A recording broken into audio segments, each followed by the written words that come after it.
এরপরে প্রশ্ন হলো, স্থায়ীভাবে বসবাস ও উচ্চশিক্ষা কিংবা টাকা উপার্জনের জন্য অমুসলিম দেশে যাওয়া যাবে কিনা?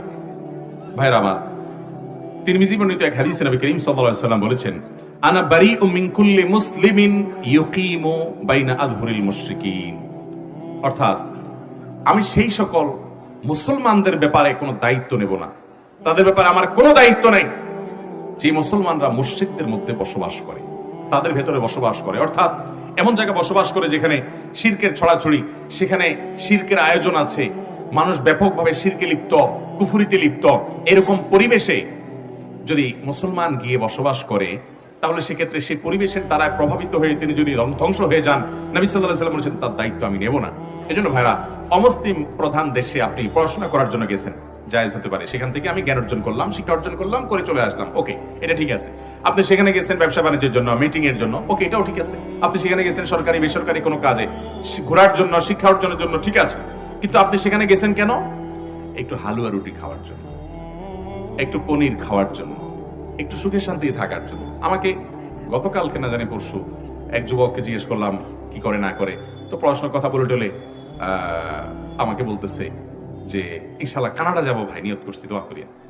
আমি তো ভাই কানাডা কেন? বলে যে না মানে, আমি বললাম না মানে কি, পড়াশোনা করতে যাবে, মোস্ট ওয়েলকাম, পড়াশোনা করো, ফিরে আসো।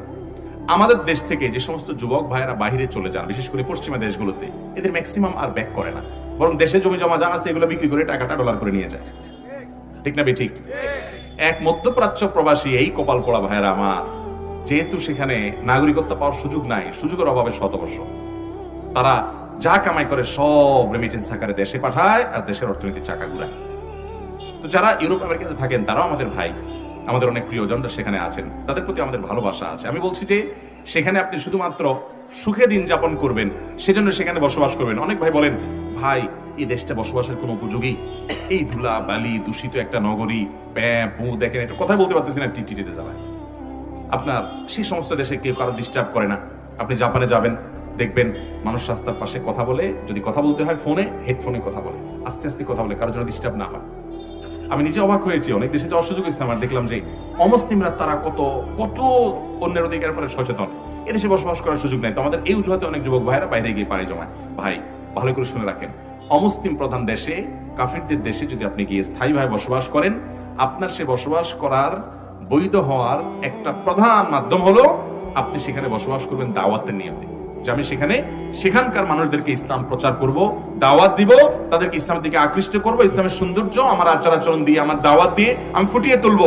আমি দায়ী হিসেবে গেছি, তাহলে এটা জায়েজ আছে না? শুধু এটা সওয়াবের কাজ। কারণ নবী করিম সাল্লাল্লাহু আলাইহি ওয়াসাল্লামের বহু